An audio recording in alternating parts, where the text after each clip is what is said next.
이 효는 충하고 더불어서 유교체제를 바치는 두 기둥 역할을 해온 덕목입니다. 효라는 글자의 뜻은 원래 마음 다해 부모를 모시고 부모에게 복종하는 것, 이런 뜻입니다. 근데 유교체제 왕조를 떠받치는 기둥이 가족윤리라는 것은 유교체제가 곧 시족사회 윤리를 기반으로 하는 체제라는 뜻입니다.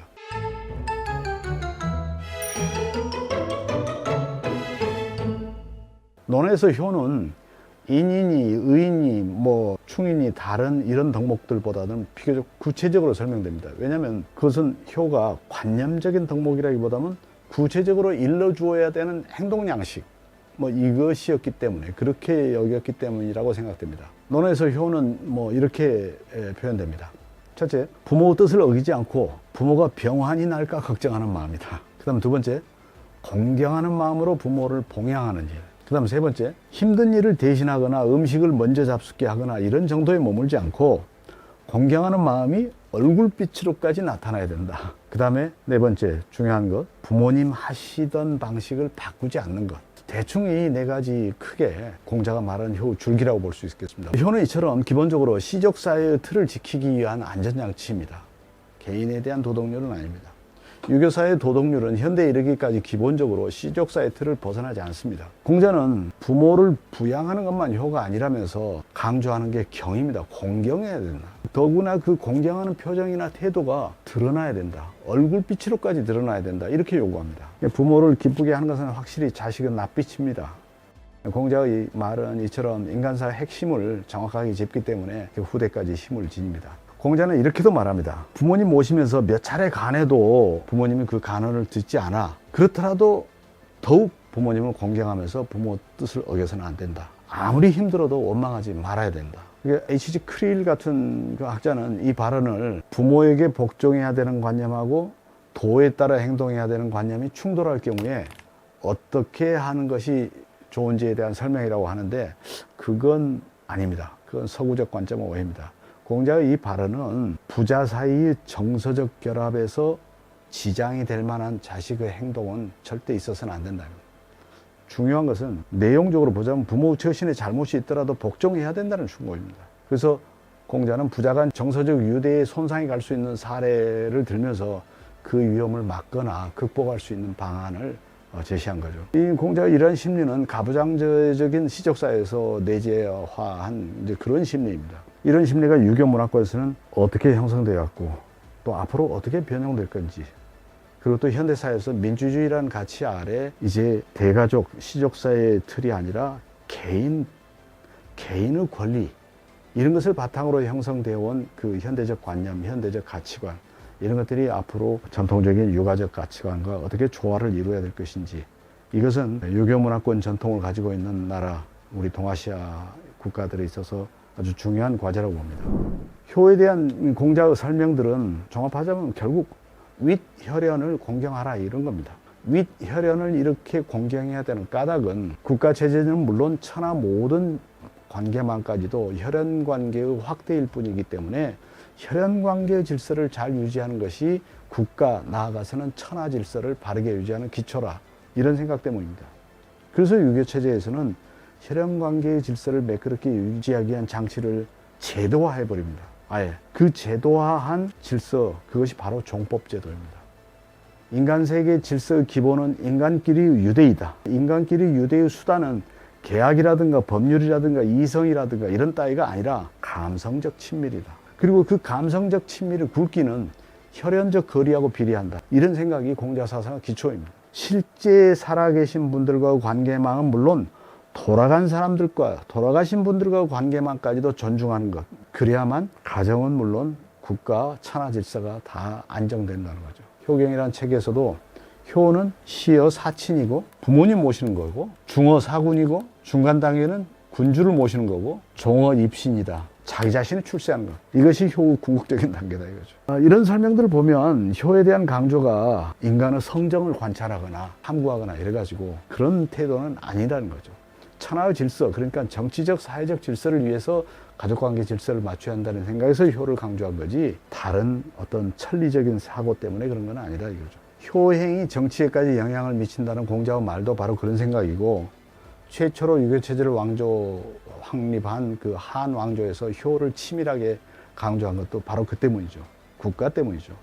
그래서 맹자 같은 사람은 이제 그걸 좀 사유를 하다 보니까 그러면 효가 가장 기초적인 게 뭐냐 이것을 생각을 하다 보니까 효는 첫째 혈손이 끊어지지 않도록 하는 것이 효의 기초다 이렇게 말하게 됩니다. 맹자는요. 이렇게 정리된 효는 한무제 이후에 군신관계 윤리인 충하고 더불어 가지고 유교체제 왕조의 기본 규범으로 완전하게 자리 잡게 됩니다. 즉 부모에게 불의하는 사람은 군주에게 불충하는 사람하고 마찬가지로 죄를 짓는 것이라고 해서 똑같이 응징하게 됩니다. 한편 저 불교가 들어온 뒤에는 이 효라고 하는 개념이 부모에게서 받은 은혜가 있기 때문에 그것을 갚아야 된다.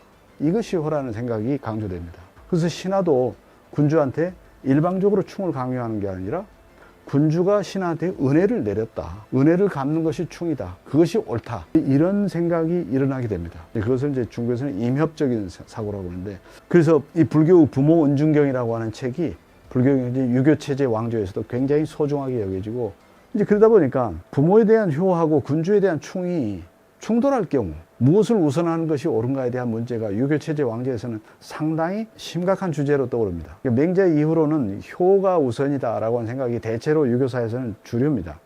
근데 최근에 문화대혁명 기간 그 중국에서 볼 수 있었던 것처럼 국가 권력이 우선이다라고 강조를 해가지고 자녀들이 자기 부모 국가에 대한 불충 사례를 고발해가지고 부모가 처벌받고 하는 일들이 칭송받고 하는 시절이 있었습니다. 많았습니다. 이 공자는 이 효하고 더불어서 이 재를 강조합니다. 이 재라고 하는 것은 효를 확대한 관념입니다. 촌수를 따질 수 없는 관계에서조차 나이 적은 사람은 나이 많은 사람을 공경해야 되는 관념. 이거 재입니다. 근데 이제 나중에 이 글자는 아우라고 하는 뜻으로도 사용되기 때문에 충돌이 되니까 이 아우라는 뜻을 이 제자로 하고 나이 많은 사람들은 그 제자는 이 글자를 만들어서 사용하기도 합니다. 사회의 기본 단위가 가족이고 국가는 그것을 확장일 뿐이라고 하는 그런 인식은 결국 요즘 말로 말하자면 전체주의 사회로 향하는 겁니다. 군주가 그런 의식을 갖게 되면 국가 구성원 전체에게 혈연적 유대하고 다름없는 강한 유대를 군주가 요구하는 거죠. 구성원들끼리 정서적으로 동조하기를 요구하고 혈연적 유대를 다질 수 있는 여러 가지 행동 패턴들을 익히도록 요구합니다. 부자, 형제, 부부, 군신 관계는 물론 벗끼리 사이에 있어서도 유대 강화를 위한 이런 행동 패턴들을 아주 구체적으로 강조합니다. 그의 인의예지, 효제, 충신 이런 것들이 덕목들이 다 그렇게 구체적인 유대 강화를 요구하는 덕목들입니다. 이제 그런 덕목들은 국가 통합을 위한 실천 지침들이지 개인 차원의 어떤 철학적 덕목들은 물론 아니죠. 유가사상은 이렇듯 정서적인 유대를 기초로 해서 사회 통합을 추구하는 것, 그런 사상. 근데 법가는 정서적 유대만으로는 안 된다. 그건 한계가 있다. 그리고 정서적 유대는 뭔가 구린데가 나오게 마련이다. 그래서 투명한 법과 형을 우위에 둬야 된다. 이런 주장이 이제 법가 사상인 거죠. 그렇다면 이제 우리가 효 가지고 얘기할 때는 시족사회가 해체된 지금 우리는 이 전통사회의 효를 어떻게 이해해야 되고 어떻게 받아들여야 될 건가. 효에 관한 육아의 행동 지침을 부자관계가 아닌 일반적인 인간관계로 한번 대입해 봅시다. 가까운 사람이 나의 의견을 따르지 않을 때 어떻게 하는 것이 좋은지, 갑자기 내가 먼 곳으로 떠나게 될 경우 나와 가깝게 지내는 사람한테는 어떻게 말해두고 가는 게 좋은지, 가까운 사람이 하던 일을 내가 이어서 하게 될 때는 어떤 방식으로 이어서 하는 게 좋은지, 그리고 가까운 사람은 나이나 생일을 기억하는 일은 사회적 관계 유지에 있어서 어떤 작용을 하게 될 것인지, 이런 식으로 사유해 볼 수 있다고 봅니다. 이런 것들을 굳이 자식의 부모에 대한 일방적인 정서로만 제한할 필요는 없다고 봅니다. 대등한 상호관계에서도 이런 정서는 확대할 수 있다고 봅니다. 가부장제적 시족사에서 혈연을 기초로 한 윤리였던 효를 약자에 대한 배려, 노년층의 경험과 지식을 청년층이 존경하면서 전수받는 지혜, 이런 식으로 확대할 수 충분히 있다고 봅니다. 그러니까 가족관계를 상하관계의 질서보다는 상호관계의 질서, 이렇게 바꾸는 지혜와 노력이 필요하다고 봅니다. 우리는 우리 곳이 좋은 것이여 라고 하는 그 구호 아래 전통문화를 회복하려고 하는 움직임이 여러 방면에서 일어나고 있는데, 그러나 지배와 피지배가 분명했던 시대, 그런 봉건사회의 규범조차 아무 생각 없이 그저 회복하자, 이렇게 혹시 주장하지는 않는지 우리가 돌아볼 필요가 있습니다. 다만 이제 이런 생각이 가족 폐지론의 연장으로 이해돼서는 안 되겠죠. 인간이 성인으로 성장할 때까지 정서적 안정을 줄 수 있는 장치로는 가족보다 더 나은 것이 없기 때문에 물론 이건 제 개인의 생각입니다.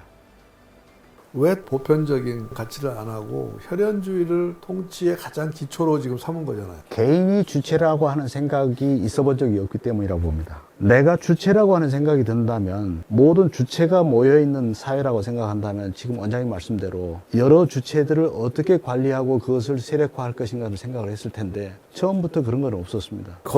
장악할 수 있는 권력 단위. 그러니까 원래 효의 뜻은 마음을 다해 부모를 모시고 부모에게 복종한다 이제 이런 뜻이라고 말씀하셨는데 부모를 봉양. 근데 이거를 나중에는 돌아가신 부모도 잘 모셔야 되고 조상. 돌아가시고 나서 3년 동안은 부모가 하던 대로 해야 된다. 이걸 좀 극단으로 간 이렇게까지 갔던 이유는 뭐예요? 체제 안정이죠. 가장 궁극적인 최상의 가치는 안정이거든요. 최악의 가치는 란입니다. 어지러울 란자. 그러니까 이 상태로 안정된 상태로 영속되는 것보다도 더 나은 가치는 없었던 거죠. 글에 보면 공자 사상의 기초는 첫째 질서가 있어야 된다. 사회 질서의 기본은 인간관계에 있다. 인간관계의 기본은 감성적 친밀감에 있다. 감성적 친밀감은 혈연적 거리와 비례한다. 이게 맞습니까? 그게 육아 사고죠. 근데 육아가 왜 감성적 친밀감을 그렇게 강조했습니까? 정서적 친밀감. 정서적 친밀감. 그것은 거역할 수 없는 거라고 보았던 거죠. 그만큼 저는 사회적 신뢰, 일반적인 신뢰 관계가 희박했던 사회이기 때문이라고 봅니다. 사람을 구속할 수 있는 유일한 수단은 정서적, 혈연적 얽매임. 근데 이게 서양적인 기준으로 보면 서양에서는 이 네파티즘이라는 것을 굉장히 영고주의, 나쁜 걸로 보죠. 근데 육아에서는 영고주의를 굉장히 강조한 거잖아요. 그렇게 볼 때 이 서양적 가치와 동양적 가치가 충돌하는 게 이 혈연 가족주의 아닐까요? 네, 그렇게 표현할 수 있습니다. 현대 와서는 현재 우리 사회도 그렇잖아요. 자기 뭐 자식이나 친척이나 형제나 봐주면 안 되잖아요. 그죠? 그 얘기는 뭐냐면 우리 사회가 많이 바뀌었다는 얘기인가요? 그렇죠. 그런데 형법에서 아직 남아 있습니다. 가령 자기 친척이 죄를 저질렀을 때 그 죄인을 숨겨주는 것 처벌받지 않습니다. 그건 서양하고 다른가요? 그런 것을 하고 있는 나라가 일본하고 우리하고 아시아적 이쪽에서는 하고 있습니다. 마지막 질문인데 아까 이제 우리나라가 그런 혈연 기반의 가족주의 상당히 지금 무너지고 있지 않아요? 대가족 제도는 물론이려니와 소가족 자체도 지금 유지가 안 되고 1인 가구가 많아지고 이러고 있지 않습니까? 그렇게 볼 때 지금의 우리 한국의 가장 큰 문제인 저출산 문제는 유교적으로 해석한다면 어떻게 해석을 해야 될까요? 가족의 해체죠. 엄청난 기초부터 흔들리는 엄청난 대혼란입니다. 그러면 한국 사회를 수천 년 동안 유지해왔던 혈연 가족주의가 무너진 자리에 새로 들어서는 그 질서는 뭘까요? 그게 이제 우리 현대의 지성들이 다 토론하고 논의를 해서 합의를 해나가야 될 문제죠. 우리 사회의 그런 역량이라고 봅니다. 지금 굉장히 심각하고 민감한 주제인데 그것을 큰 틀에서 이렇게 철학적으로 또 근본적으로 인문학적으로 해석을 해서 그 지혜를 도출하려고 하는 노력이 없습니다. 어떤 주체도 없습니다. 정치권에서도 그렇고 사회에서도 학계에서도 이만큼 큰 태제를 가지고 또 이만큼 역사적인 배경을 알고 처방을 내려고 하는 고민들이 부족한 것 같습니다. 유교 체제의 가장 근본 단위인 혈연 가족주의가 무너진 이 시대에 어떤 가치관과 어떤 질서로 우리 사회가 유지될 것인가, 이 주제는 다시 한 번 더 얘기를 해야 되겠습니다. 그렇죠. 굉장히 큰 주제고 여러 방면에서 생각을 해봐야 되죠.